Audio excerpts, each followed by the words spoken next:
Assalamualaikum warahmatullahi wabarakatuh. Di sini saya akan menjelaskan apa makna demokrasi dalam perspektif ideologi komunisme. Sebelum itu, saya akan menjelaskan terlebih dahulu apa itu ideologi.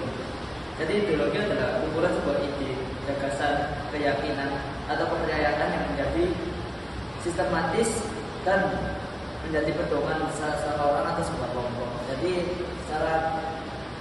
secara singkat, ideologi itu yang membedakan kita dengan kelompok yang lain. Misal adalah ideologi liberal yang dimiliki oleh USA dan kita memiliki ideologi Pancasila, lalu ada ideologi komunisme. Nah, terus saya bersinggungan dengan komunisme. Apa sih komunisme itu? Jadi komunisme adalah sebuah ideologi politik dan ekonomi yang bercita-cita menciptakan masyarakat tanpa kelas sosial dan tanpa hak milik pribadi. Dalam sistem ini, segala sumber daya seperti pabrik, tanah, dan alat produksi dimiliki secara bersama oleh masyarakat atau negara, bukan oleh individu maupun swasta. 3 pilar utama dari komunisme adalah yang pertama, penghapusan hak milik pribadi. Jadi di sini tidak ada orang yang boleh memiliki tanah atau pabrik secara individu. Tujuannya adalah agar tidak ada jurang antara orang kaya atau pemilik modal dan orang miskin atau pekerja atau buruh yang biasa disebut di Indonesia. Lalu yang kedua adalah masyarakat tanpa kelas. Komunisme ingin menghapus kasta sosial. Semua orang dianggap setara dalam posisi sosial dan ekonomi. Prinsip distribusi yang ketiga. Slogannya yang paling terkenal adalah dan tanda kutip, dari setiap orang sesuai kemampuannya untuk setiap orang sesuai kebutuhannya. Artinya setiap orang bekerja maksimal sesuai keahliannya dan menerima apa yang mereka butuhkan. Lalu yang terakhir adalah demokrasi. Demokrasi adalah berasal dari kata demos, yaitu rakyat, dan kratos adalah kekuasaan atau pemerintahan. Jadi demokrasi berarti pemerintahan oleh rakyat. Definisi utama dari demokrasi adalah pemerintahan dari rakyat oleh rakyat untuk rakyat. Artinya rakyat pemegang kekuasaan tertinggi dalam pengambilan keputusan yang mempengaruhi hidup sebuah negara. Lalu yang kedua adalah pilar utama demokrasi. Pilar utama demokrasi adalah sebuah sistem yang bisa disebut demokratis jika memenuhi prinsip-prinsip seperti yang pertama adalah kedaulatan rakyat. Karena rakyat kebetulan di demokrasi adalah pemegang kekuasaan tertinggi, maka dalam sistem demokrasi rakyat itu harus lebih berdaulat atau ada yang mewakili. Lalu ada pemilu, adanya mekanisme rutin dan adil untuk memilih bakal calon pemimpin di masa depan. Lalu ada kebebasan sipil, adanya jaminan kebebasan berpendapat, berorganisasi, dan pers yang bebas. Lalu yang terakhir adalah supremasi hukum. Semua warga negara termasuk pemimpin tunduk pada hukum yang sama atau kesetaraan di depan hukum. Nah, lalu apa makna demokrasi dalam perspektif ideologi komunisme yang akan dilanjutkan oleh teman saya? Terima kasih. Di sini sekarang saya akan menjelaskan menurut sumber dari Gramedia.com.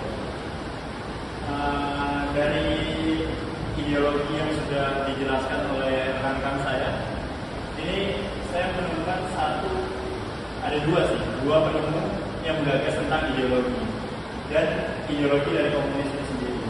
Pertama ada Karl Marx dan Friedrich Engels. Nah, dia itu pencetus utama ideologi komunisme modern melalui karya seperti, dia punya bukunya namanya Manifesto Komunis. Nah, menurut sumber unes.com, secara ringkas, ideologi komunis adalah pandangan dunia yang bertujuan mengubah tatanan masyarakat yang ada, atau bisa disebut dengan kapitalis, menjadi masyarakat yang sama rata berdasarkan kepemilikan bersama dan kontrol kolektif, dengan perjuangan kelas sebagai alat utamanya. Nah, kita tadi sudah menjelaskan terkait dengan ideologi itu apa dan komunis itu apa. Ideologi komunis sudah juga kami jelaskan. Nah, kami akan masuk ke ideologi komunis demokrasi menurut ideologi komunis, yang biasa juga sering disebut dengan demokrasi rakyat. Itu adalah sistem di mana kekuasaan dipegang oleh partai komunis untuk mewakili kepentingan kelas pekerja atau kolektorat,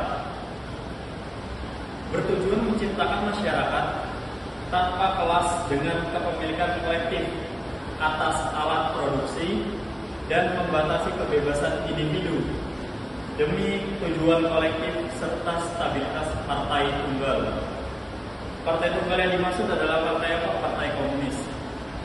Berbeda dengan demokrasi liberal yang menekankan hak individu dan multipartai. Nah, sumber yang kami gunakan adalah slideshare.com. Lalu ada prinsip-prinsip utama demokrasi komunis. Pertama, ada kepemilikan negara. Semua aset dan alat produksi dikuasai negara untuk kemakmuran bersama, menentang kepemilikan pribadi. Kedua, ada sistem satu partai. Ini dimaksudkan adalah kekuasaan politik dikonsentrasikan pada satu partai tunggal atau partai komunis itu sendiri, yang dianggap sebagai pemimpin revolusi dan perubahan sosial. Ketiga, ada demokrasi terpusat atau sentralisme demokrasi. Keputusan dibuat oleh elit partai dan kemudian dijalankan, membatasi partisipasi langsung rakyat di luar partai. Lalu ada penekanan pada kolektivitas. Kepentingan bersama dan kelas pekerja diutamakan di atas hak individu, yang seringkali dibatasi. Lalu ada anti agama. Agama dianggap candu yang menghambat kesadaran kelas dan kemajuan, sehingga dibatasi atau tidak diakui. Sumber yang kami gunakan adalah kompas.com. Lalu ada perbedaan dengan demokrasi liberal. Apa sih yang membedakan demokrasi komunis dengan demokrasi liberal? Demokrasi liberal lebih menekankan kebebasan individu, hak asasi manusia, multipartai, dan pemilihan umum yang kompetitif. Nah, demokrasi komunis itu sendiri lebih menekankan pada kekuasaan kolektif partai, kontrol ekonomi terpusat, dan membatasi kebebasan individu demi tujuan kelas pekerja. Nah, itu kami baca di KPU Papua Pegunungan.kpu.go.id. Jadi secara teori, komunisme bertujuan mencapai masyarakat tanpa kelas di masa depan, atau komunisme murni. Tetapi dalam praktiknya, negara-negara komunis menerapkan sistem satu partai yang sangat mengontrol kehidupan sosial, ekonomi, dan politik warganya. Mungkin itu yang bisa saya sampaikan. Terima kasih. Assalamualaikum warahmatullahi wabarakatuh. Di sini saya akan menjelaskan menurut sumber kompas.com. Yang pertama ada makna dari karakteristik utama ideologi komunis. Yang kedua adalah kepemilikan kolektif. Yang keempat ada kesadaran kelas, prioritas kolektif, tujuan kelas, negara, ateisme, umumnya tujuan akhir. Yang pertama saya akan menjelaskan tentang kepemilikan kolektif. Apa itu kepemilikan kolektif? Merupakan salah satu karakteristik utama ideologi komunis. Dalam pandangan ini, seluruh alat produksi seperti pabrikan dan sumber daya alam tidak dimiliki oleh individu atau kelompok tertentu, melainkan menjadi milik bersama. Tujuannya adalah menghapus konsentrasi kekayaan pada segelintir orang dan mencegah eksploitasi ekonomi. Dengan kepemilikan kolektif, hasil produksi diharapkan dapat dimanfaatkan secara merata oleh seluruh anggota masyarakat. Yang kedua ada masyarakat tanpa kelas. Adalah cita-cita utama ideologis komunis yang ingin menghapus pembagian kelas sosial, khususnya antara kelas pemilik modal dan kelas pekerja berkomunisme. Pembagian kelas merupakan sumber utama ketimpangan dan konflik sosial. Oleh karena itu, penghapusan kelas dianggap sebagai syarat untuk menciptakan masyarakat yang setara dan adil, di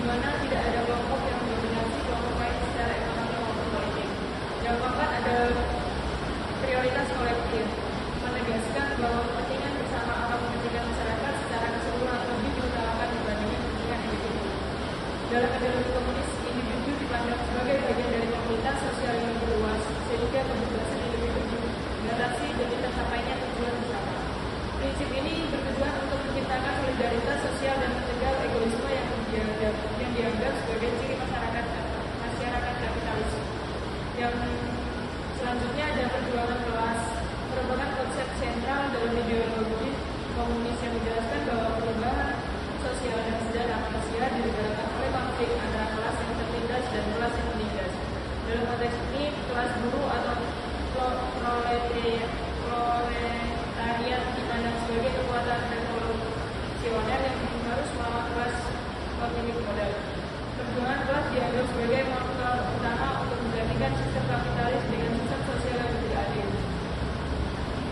Selanjutnya, peran negara yang bersifat sementara juga menjadi karakteristik penting dalam ideologi komunis. Negara dipandang sebagai alat kekuasaan kelas yang digunakan untuk mengatur dan mengendalikan distribusi sumber daya serta aktivitas ekonomi, biasanya melalui pemerintahan terpusat atau partai negara. Namun dalam teori komunis, peran negara ini bersifat transisial.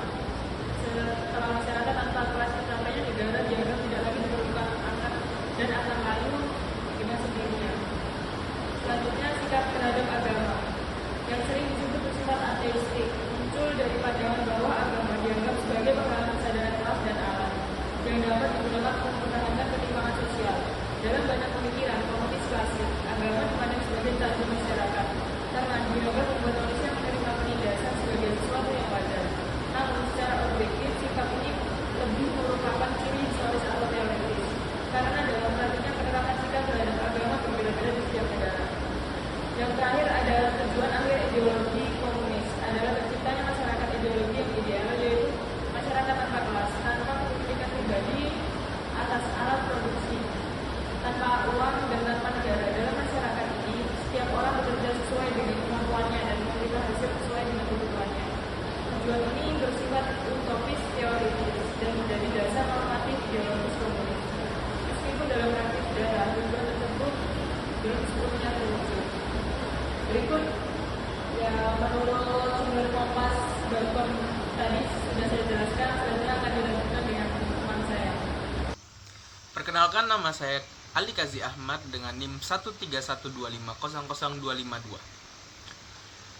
Menurut kompas.com, Aidit dikenal sebagai tokoh utama Partai Komunis Indonesia yang menawarkan pandangan berbeda mengenai demokrasi. Demokrasi dalam pandangan Aidit tidak bisa dipahami hanya sebagai sistem pemilu atau kebebasan politik semata. Ia menilai bahwa demokrasi liberal yang berkembang di Barat lebih banyak memberikan kebebasan formal, tetapi belum mampu mengatasi ketimpangan ekonomi dan sosial yang dialami oleh rakyat kecil. Kompas.com menjelaskan bahwa dari pemikiran tersebut, Aidit kemudian memperkenalkan konsep demokrasi rakyat. Demokrasi rakyat dipahami sebagai bentuk demokrasi yang secara nyata berpihak kepada mayoritas rakyat, khususnya buruh dan petani. Dalam konsep ini, demokrasi tidak hanya diukur dari adanya pemilihan umum atau banyaknya partai politik, tapi dari sejauh mana kekuasaan politik dan ekonomi benar-benar berada di tangan rakyat. Dan lebih lanjut, Kompas.com mencatat bahwa dalam demokrasi rakyat, negara memiliki peran aktif. Negara tidak diposisikan sebagai pihak yang netral, melainkan sebagai alat untuk memperjuangkan kepentingan rakyat dan menghapuskan struktur sosial yang dianggap menindas. Karena itu, pembatasan terhadap kelompok yang dinilai mewakili kepentingan elit atau pemilik modal dipandang sebagai bagian dari upaya menjaga demokrasi tetap berpihak pada rakyat yang banyak. Pemikiran Aidit ini berkembang dalam konteks politik Indonesia yang saat itu masih mencari bentuk demokrasi yang sesuai dengan kondisi sosial dan sejarah bangsa. Kompas.com menyoroti bahwa perdebatan mengenai demokrasi pada masa tersebut tidak hanya melibatkan kelompok nasionalis dan religius, tetapi juga ideologi kiri seperti komunis.